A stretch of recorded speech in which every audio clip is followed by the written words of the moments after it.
বন্ধুরা, আজকে আমি ডিম আর আটা দিয়ে খুবই অল্প সময়ের মধ্যে ঝটপট আপনারা তৈরি করে নিতে পারবেন এমন একটা নাস্তা রেসিপি আপনাদের সাথে শেয়ার করব। সেটা হলো ডিম পুরি। একদম ইউনিক একটা রেসিপি। আপনারা তো আলুর পুরি বা ডাল পুরি অনেকবার বানিয়ে খেয়েছেন, কিন্তু মাত্র 1 কাপ আটা আর একটা ডিম দিয়ে আজকে আমি এই রেসিপিটা আপনাদের সাথে শেয়ার করব। হাই, হ্যালো, নমস্কার বন্ধুরা, আমি অর্পিতা। আমার চ্যানেলে আরেকটি নতুন মজাদার রেসিপি দেখার জন্য আপনাদের অনেক অনেক স্বাগত। তাহলে চলুন বন্ধুরা, শুরু করা যাক। আর আজকের এই ডিম পুরিটা বানানোর জন্য সবার প্রথমে এখানে একটা বাটির মধ্যে আমি নিয়ে নিচ্ছি 1 কাপ আটা। আর আপনারা চাইলে আটার পরিবর্তে ময়দাও দিতে পারেন। আর তার সাথে দিয়ে দিলাম স্বাদ অনুযায়ী নুন, আর এখন এর মধ্যে দিয়ে দিলাম আমি হাফ চামচ মতো চিনি।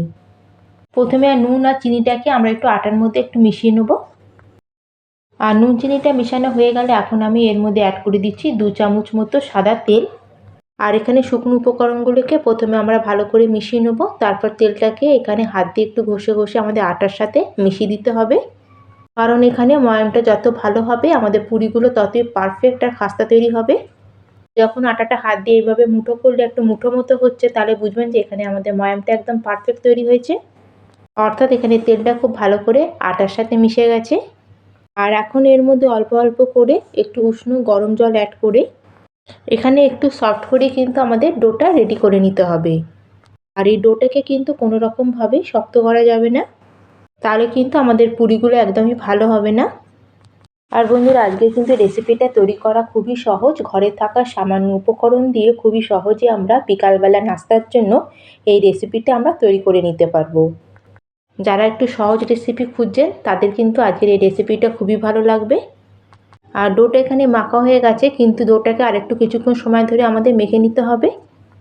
আর ডোটা মাখানো হয়ে গেলে উপর থেকে সামান্য একটু তেল দিয়ে নিচ্ছি। এতে কিন্তু আমাদের ডোটা একদম সফট থাকবে, একটু ড্রাই হবে না। আর এখন এটাকে কভার করে প্রায় 10 থেকে 15 মিনিটের জন্য আমি রেস্টে রেখে দেবো। ততক্ষণ আজকের এই নাস্তার জন্য আমি একটা পুর রেডি করে নেব। আর এদিকে গ্যাসে একটা প্যান বসিয়ে নিয়েছি, আর তাতে আমি দিয়ে দিচ্ছি 1 চামচ মতো সাদা তেল। আর তেলটা যখন ভালো মতো গরম হয়ে যাবে তখন আমি এর মধ্যে অ্যাড করে দেবো একটা পেঁয়াজ। আর একটা বড় সাইজের পেঁয়াজকে আমি একটু ছোট ছোট করে এখানে কুচিয়ে নিয়েছি। আর এই সময় গ্যাসের ফ্লেমটাকে মিডিয়ামে করে আমরা পেঁয়াজটাকে এখানে একটু হালকা ভেজে নেব। আর এখানে পেঁয়াজটাকে আমরা খুব বেশি ভাজবো না বা কোনো রকম কালার চেঞ্জ করব না। পেঁয়াজটাকে জাস্ট একটু সটের মতো করে নেব। আর যখন দেখবেন পেঁয়াজটা হালকা একটু সফট মতো হয়ে গেছে, তখন আমি এর মধ্যে অ্যাড করে দেবো হাফ চামচ মতো রেড চিলি ফ্লেক্স। আর এবার চিলি ফ্লেক্সটাকেও আমরা ভালো করে একটু পেঁয়াজের মধ্যে মিশিয়ে নেব। আর রেড চিলি ফ্লেক্সটাকে ভালো করে মিশানো হয়ে গেলে এখন এর মধ্যে ঝালের জন্য আমি আবার দিয়ে দিলাম একখানা মিহি করে কুচানো কাঁচা লঙ্কা। আপনারা যেরকম ঝাল খাবেন সেই বুঝে লঙ্কাটা অ্যাড করবেন। তার সাথে আমি এর মধ্যে অ্যাড করে দিলাম 1 চামচ পরিমাণে এখানে ম্যাগি মশলা বা নুডলসের যে মশলা সেটা। আর মশলাটা দেবার পরে এখন আমাদের এই মশলাটাকে খুব ভালো করে পেঁয়াজের সাথে মিশিয়ে নিতে হবে। আর এখন গ্যাসের ফ্লেমটাকে আমরা মিডিয়াম টু লোতে রেখে এটাকে প্রায় 1 মিনিট মতো একটু নাড়াচাড়া করে নেব। আর এখন এর মধ্যে অ্যাড করে দিলাম আমি স্বাদ অনুযায়ী নুন। নুনটাকে দেওয়ার পরে নুনটাকেও ভালো করে মিশিয়ে নেবো পেঁয়াজের সাথে। আর নুনটাকে ভালো করে পেঁয়াজের মধ্যে মেশানো হয়ে গেলে এখন আমাদের এই পেঁয়াজ ভাজাটাকে প্যানের মধ্যে এক সাইডে আমরা নিয়ে নেব। আর এইভাবে এক সাইডে পেঁয়াজটাকে রেখে আবার আমি এর মধ্যে অ্যাড করে দিলাম 1 চামচ মতো সাদা তেল। আর এখন এই তেলের মধ্যে একটা ডিম আমরা ভেঙে দিয়ে দিলাম। আর ডিমটা দেবার পরে আমরা কিছুক্ষণ অপেক্ষা করব। তারপরে ডিমটাকে এখানে আমাদের স্যালো ফ্রাই করে নিতে হবে। আর তারপর এইভাবে আমাদের এটাকে একটু নেড়ে একটু ঝুরঝুরে মতো করে নিতে হবে। মানে আমরা যেরকম ডিমের ভুজিয়া তৈরি করি ঠিক সেরকমই আমাদের ডিমটাকে এখানে ভেজে একটু ঝুরঝুরে মতো করে নিতে হবে। আর প্রায় 2 মিনিট মতো ডিমটাকে এইভাবে একটু আমি ভেজে নিয়েছি। আর এটা একটু পুরো দেখুন ঝুরঝুরে টাইপের হয়ে গেছে। আর এখন কিন্তু আমরা যে ভেজে রাখা যে পেঁয়াজটা ছিল তার সাথে আবার ডিমটাকে আমরা খুব ভালো করে মিশিয়ে আবার এটাকে একটু নেড়ে চেড়ে ভেজে নেব। আর এইভাবে প্রায় আমাদের 1.5 থেকে 2 মিনিট আবার কিন্তু নাড়াচাড়া করে এটাকে একটু ভেজে নিতে হবে। আর এখানে কিন্তু বন্ধুরা ডিমটাকে আমি খুব ভালো করে পেঁয়াজের সাথে ভেজে নিয়েছি। আর এই পর্যায়ে আমরা এখানে অ্যাড করে দেবো 1 চামচ মতো কসুরি মেথি। আর কসুরি মেথি না থাকলে এখানে আপনারা ধনে পাতারও ব্যবহার করতে পারেন। কসুরি মেথিটাকেও এখন আমাদের ভালো করে আরও 1 মিনিট মতো ডিম আর পেঁয়াজের সাথে মিশিয়ে নেব। ব্যাস এইভাবে একটু মিশিয়ে নিলেই কিন্তু আমাদের এখানে ফাইনালি আমাদের এই ডিম পুরির জন্য পুরটা রেডি হয়ে গেল। আর এখন গ্যাসের ফ্লেমটাকে বন্ধ করে দেবো। আর আমাদের এই পুরটাকে একটা প্লেটের মধ্যে ঢেলে এটাকে একটু ঠান্ডা করে নেব। আর এদিকে যে আমরা আটার ডোটা মেখে রেখেছিলাম প্রায় 15 মিনিট মতো হয়ে গেছে, এটা রেস্টে ছিল। আর এটাকে আরেকবার আমরা হাত দিয়ে ভালো করে এটাকে মেখে নেব। আর এটাকে ভালো করে একটু আমি আবার মেখে নিয়েছি। এখন এটাকে নেবো আর আমরা এভাবে এটাকে নিয়ে চাকির উপর রেখে দেবো। আর চাকির উপর রেখে এটাকে হাত দিয়ে একটু ঘষে এভাবে একটু লম্বা মতো করে নিতে হবে।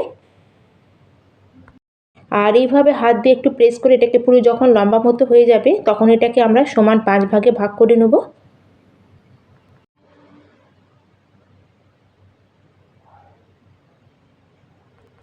আর এখন আমরা একটা করে লেচি নেবো আর হাত দিয়ে এভাবে একটু গোল করে এটাকে একটু বলের মতো করে নেব।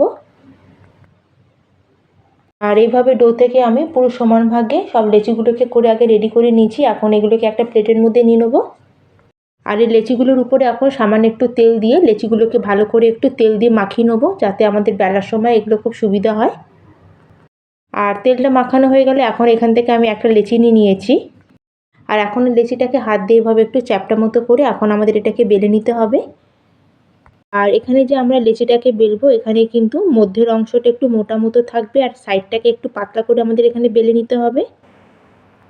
আপনারা ভিডিওতে দেখে নিশ্চয়ই বুঝতে পারছেন যে আমি কিভাবে এটা বানাচ্ছি। সাইডের অংশটা কিন্তু এখানে পাতলা করে আমি মধ্যের অংশটা কিন্তু একটু মোটা মতো করে রেখেছি। আর এইভাবে প্রথমে লেচিটা যখন বেলা হয়ে যাবে তখন আমাদের যে তৈরি করে রাখা ডিমের পুরটা ছিল সেটাকে নেবো। আর এইভাবে ঠিক লেচির মাঝখানে আমরা 2 চামচ মতো পুরটা দিয়ে দেবো। আর পুরটা ঠিক মিডিলে দেওয়া হয়ে গেলে এখন আমাদের এক সাইড থেকে উঠাবো আর এইভাবে আমরা ফোল্ড করে করে এটাকে ভাঁজ করে নেবো। আর বন্ধুরা এগুলো বানানো খুবই সহজ, আপনারা একবার দেখলে এটা বানাতে পারবেন। আর এভাবে ফোল্ড করা হয়ে গেলে এভাবে পেঁচিয়ে পেঁচিয়ে আমাদের যে উপরের যে অংশটা উঠে আছে সেটাকে এভাবে প্রেস করে এটাকে একটু দাবিয়ে দেবো। আর এইভাবে এখন হাত দিয়ে চেপে চেপে পুরটাকে আমাদের চারিদিকে একটু স্প্রেড করে দিতে হবে। আর এখন এটাকে আমরা আবার উল্টে দেবো আর উল্টে এটাকে আরেকবার এটাকে এইভাবে স্প্রেড করে দেবো। আর হালকা হাতে আমাদের উপর থেকে এইভাবে একটু প্রেস করে একটু চ্যাপ্টা মতো করা হয়ে গেলে এখন উপর দিয়ে সামান্য একটু তেল লাগিয়ে এখন এটাকে আবার আমরা বেলে নেব। বন্ধুরা এই কাজটা কিন্তু খুব সাবধানে করবেন আর এটাকে বেলতেও আমাদের কিন্তু খুব সাবধানে হবে। এই ডিম পুরিগুলো কিন্তু আমি খুব বেশি বড় করছি না, এভাবে একটু ছোটো মতোই করে করছি। আর এটাকে বেলা হয়ে গেলে এখন আমাদের যে সাইডের পোর্শনটা আছে এইভাবে একটু আমরা হাত দিয়ে এটাকে একটু চেপে চেপে দেবো। আর এখানে দেখুন বন্ধুরা কত সহজে কিন্তু আমাদের একটা পুরি রেডি হয়ে গেছে আর বাকিগুলোকেও ঠিক একই রকমভাবে আমি রেডি করে নিয়েছি। তাহলে চলুন এখন আমরা এগুলোকে ফ্রাই করে নেব। আর এদিকে গ্যাসে একটা প্যানের মধ্যে আমি পরিমাণ মতো তেল দিয়ে তেলটাকে খুব ভালো মতো আগে গরম করে নিয়েছি। আর তেলটা ভালো মতো যখন গরম হয়ে যাবে তখন আমরা গ্যাসের ফ্লেমটাকে মিডিয়ামে করে দেবো আর মিডিয়াম ফ্লেমে আমরা এক এক করে পুরিগুলোকে তেলের মধ্যে দিয়ে দেবো। আর গ্যাসের ফ্লেমটাকে কিন্তু এই সময় আমাদের মিডিয়ামে রেখে পুরিগুলোকে ভাজতে হবে। আর প্যানের মধ্যে একসাথে সব দিয়ে দেবেন না, যতগুলো ধরবে ততগুলোই দেবেন। আর প্যানের মধ্যে দেওয়ার পরে পুরিগুলোর উপর দিয়ে এভাবে একটা চামচের সাহায্যে আমি উপর দিয়ে তেল স্প্রেড করতে থাকবো।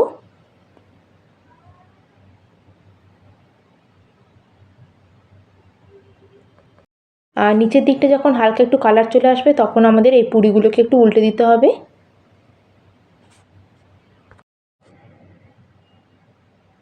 আর এইভাবে কিছুক্ষণ উল্টে পাল্টে এগুলোকে গোল্ডেন ব্রাউন কালার হওয়া পর্যন্ত আর ক্রিস্পি হওয়া পর্যন্ত এগুলোকে আমাদের ভেজে নিতে হবে।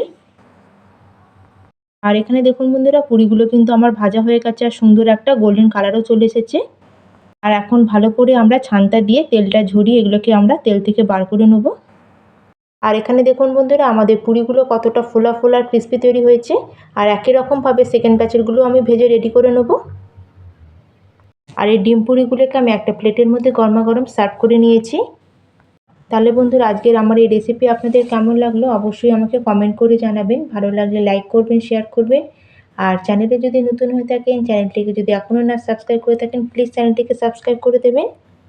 দেখুন বন্ধুরা কতটা লোভনীয় হয়েছে আমাদের এই ডিম পুরিগুলো। এগুলো দেখতে যতটা সুন্দর খেতেও কিন্তু ততটাই টেস্টি। আপনারা অবশ্যই একবার এইভাবে বানাবেন। তাহলে বন্ধুরা আজকের মতো আমি এখানেই শেষ করলাম, আবার চলে আসবো এরকম একটি মজাদার রেসিপি নিয়ে। ধন্যবাদ।